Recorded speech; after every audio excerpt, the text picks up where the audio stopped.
Halo, selamat siang. Eee, Hari ini atau untuk video kali ini, kita akan ngebahas yang namanya proses pelaporan SPT orang pribadi, di mana kita akan, mulai melaporkan atau asumsinya adalah teman pajak semuanya sudah mendapatkan bukti potong dari, tempat teman pajak bekerja, gitu ya. Nah, sebelum video tutorial bisa dibilang untuk mendownload dan memilih 1770 untuk form SPTOP-nya yang dipakai, teman pajak sebaiknya nyalakan notifikasi dan juga buat teman pajak yang baru saja dapat channel ini, tolong jangan lupa di-subscribe. Baik, langsung aja dimulai. Kita akan login untuk proses pelaporan SPT-nya. Kita masuk di website DJP Online, gitu ya. Kita login, kemudian teman pajak itu masuk ke menu lapor. Nah, untuk pelaporan SPT pribadi, kita itu ada dua pilihan. Yang pertama adalah e-form, artinya kita akan mendownload file PDF yang dapat kita isi. Lalu ada yang namanya menu e-filing. Jadi kita tidak perlu melakukan proses download file PDF SPTOP yang akan kita pakai untuk melaporkan. Bedanya apa e-form dan e-filing? Untuk e-filing itu ada batas waktunya teman pajak ya. Jadi sebaiknya jika teman pajak menggunakan pelaporan SPT orang pribadi menggunakan e-filing, data seluruhnya sudah terkumpul, baik itu daftar harta 2023, daftar penghasilan, daftar keluarga jika bertambah gitu ya, kemudian file pendukung yang lain gitu. Jika misalnya posisinya itu kurang bayar, atas penghasilan yang ditambahkan itu sudah disiapkan gitu ya teman pajak. Lalu bedanya dengan e-form, kita punya waktu lebih banyak atau kita bisa mengisikan kembali setelah kita melakukan penambahan atau pengumpulan data yang kita gunakan untuk pelaporan SPTOP-nya. Jadi perbedaannya lebih signifikan di situ. Kita bisa langsung menggunakan e-filing jika datanya sudah lengkap atau menggunakan e-form ketika kita belum bisa atau belum sempat melengkapi data-data pendukung terkait penghasilan, daftar bukti potong gitu ya, dari tempat kita bekerja atau dari tempat yang memberikan kita penghasilan gitu, dari perusahaan-perusahaan lain. Misalnya jika teman pajak ini mendapatkan penghasilan lain-lain selain dari tempat bekerja. Baik, kurang lebih pemahaman dari perbedaan e-form dan e-filing seperti itu. Lalu saya akan mencontohkan penggunaan e-form, bukan e-filing ya, penggunaan e-form untuk melakukan pelaporan SPT kita di tahun 2023. Setelah masuk dashboard, kita buat SPT. Di sini ada pertanyaan, apakah Anda melakukan atau menjalankan pekerjaan bebas? Buat saya pribadi, saya jawab misalnya tidak, gitu ya. Apakah Anda seorang suami istri atau yang melakukan perpajakan secara pisah harta? Tidak. Di sini, apakah penghasilan bruto yang Anda peroleh selama setahun kurang dari 60 juta? Jika teman pajak jawabnya iya, maka form yang akan di-download sebagai media pelaporan SPTOP-nya itu form 1770 SS, karena dia itu untuk mengcover penghasilan karyawan yang bersumber dari satu pemberi kerja tanpa ada penghasilan lain-lain di luar dari pemberi kerja dan penghasilan selama setahun kurang dari 60 juta. Contoh di sini tidak, maka saya diarahkan untuk masuk di e-form SPT tahunan orang pribadi 1770. Di sini kita pilih, di sini ada drop down-nya, lalu kita unduh formulir gitu, teman pajak semua. Di sini sudah sukses, maka kita buka formnya.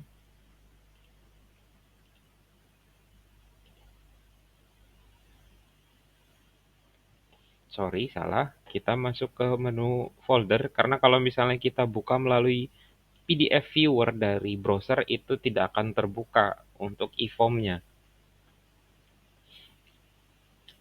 Agak lambat ya. Mohon bersabar sambil menunggu. Jangan lupa di like.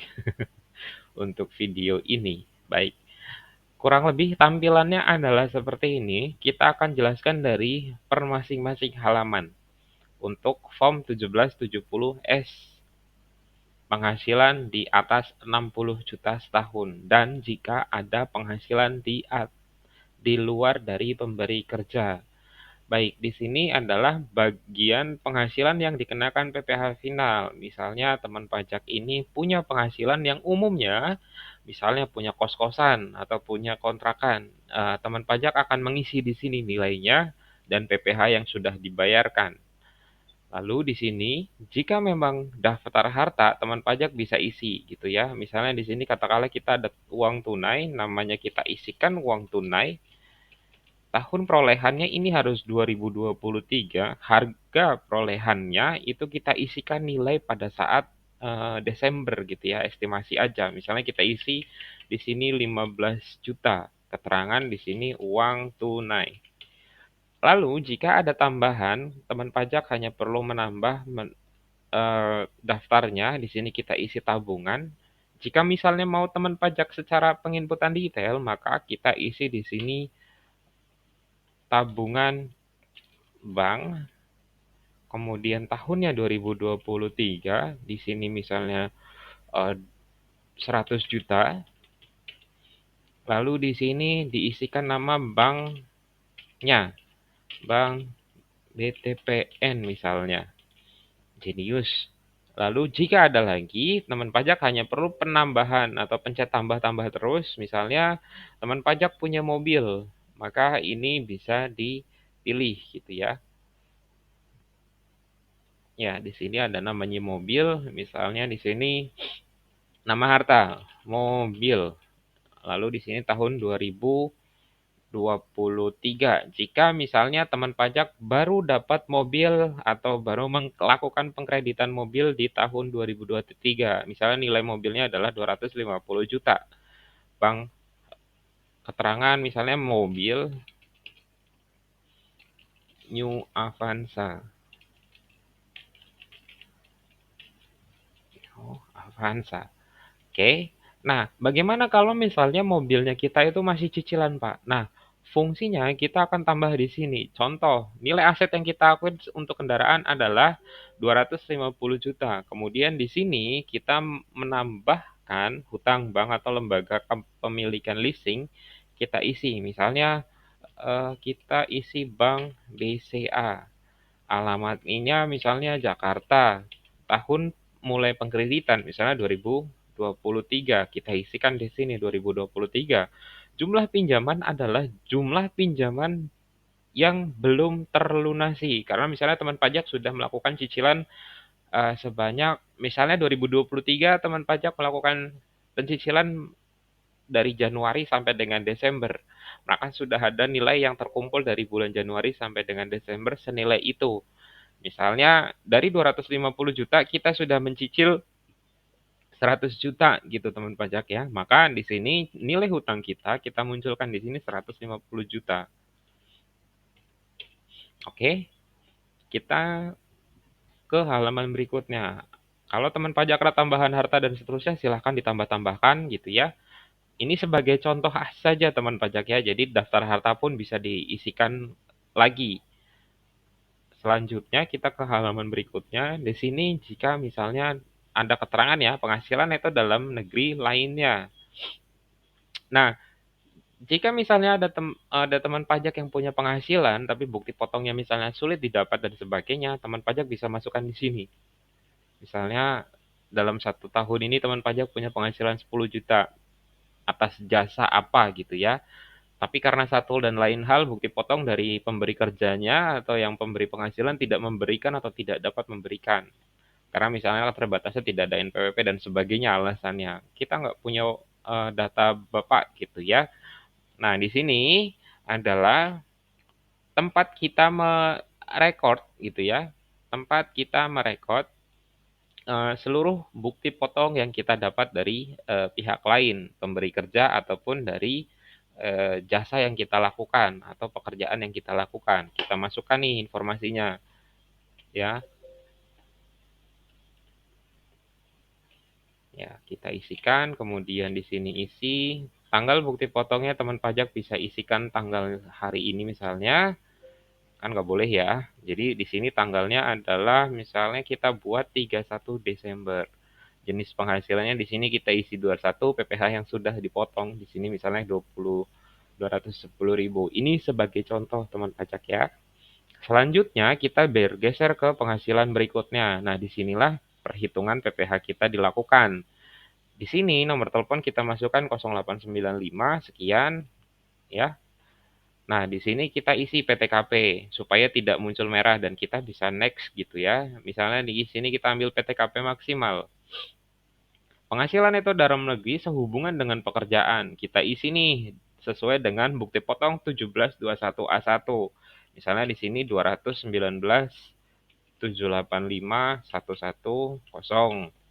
Nah, di sini setelah kita melakukan perhitungan atau penginputan data yang diperlukan, di sini akan terhitung PPh terutangnya. Gitu, teman pajak ya. Jumlah penghasilannya itu dan sebagainya. Nah, karena penginputan PPh 21 yang kita masukkan di sini hanya 210.000, maka di sini muncul kurang bayar. Karena kita berasumsi saja sebagai contoh gitu ya. Oke, misalnya di sini kita isi 11 juta, 60 juta, 75 juta misalnya. Ya, di sini misalnya muncul seperti ini, teman pajak kemudian masuk ke DJP online, ya. Teman pajak masuk ke DJP online untuk membuat ID billing jika misalnya status di SPT Induk bagian 1770S ini muncul kurang bayar. Teman pajak wajib membuat ID billing dan melakukan pembayaran. Kemudian untuk tanggal di sini nggak boleh ada yang warna merah teman pajak ya. Jadi kita bisa ke proses berikutnya. Setelah ini dicek dan sebagainya sudah rapi, sudah selesai, kita ke pencet selesai. Dan di sini bagian perekaman atas NTPN atau bukti penerimaan elektronik atas pembayaran SPTOP-nya kita. Karena tadi muncul kurang bayar 440.000 misalnya di sini ya. Jadi kita rekod di sini dan seterusnya. Kurang lebih itu saja untuk tutorial pengisian SPTOP 1770S. Secara proses kurang lebih sama dengan 1770SS ataupun 1770. Bedanya apa Pak? Tiga form tersebut. Secara sederhana, singkatnya, dari atas gitu ya, 1770 tanpa S itu adalah form yang digunakan wajib pajak orang pribadi melakukan pelaporan atas penghasilan dia dari kegiatan usaha. Jadi misalnya dia punya ruko, dia punya kos-kosan, dia punya jasa kontraktor tapi sebagai orang pribadi tanpa ada badan usaha gitu.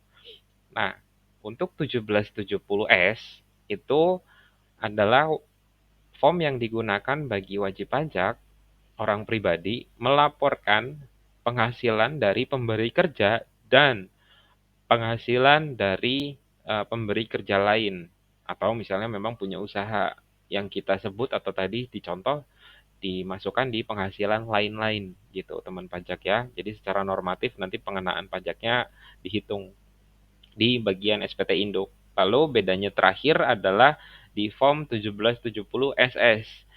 Secara umum, form ini digunakan bagi mereka wajib pajak orang pribadi yang memiliki penghasilan di bawah 60 juta setahun dan dia tidak bekerja di tempat lain selain di tempat dia bekerja saat ini gitu. Kurang lebih seperti itu untuk penjelasan terkait form 1770 S, SS ataupun tanpa S gitu ya teman pajak.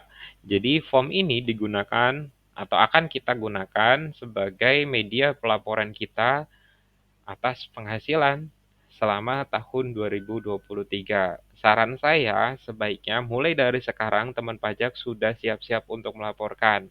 Khawatirnya menjelang akhir karena kita melakukan pelaporan mepet-mepet, ya kita tahu sendiri website DJP online seperti apa pada saat high traffic. Jadi menghindari resiko kesulitan lapor, maka lebih baik pelaporan SPTOP-nya ini dilakukan lebih awal jika memang data pendukungnya sudah terkumpul dan sudah siap. Teman pajak bisa melakukan pelaporan melalui media e-filing, melalui website langsung DJP Online atau mendownload e-formnya. Tolong di-subscribe video ini dan like-nya, sorry ya. Di-subscribe channel ini, di-like video ini, dan di-share ke teman pajak yang lain. Baik, kurang lebih itu aja. Terima kasih.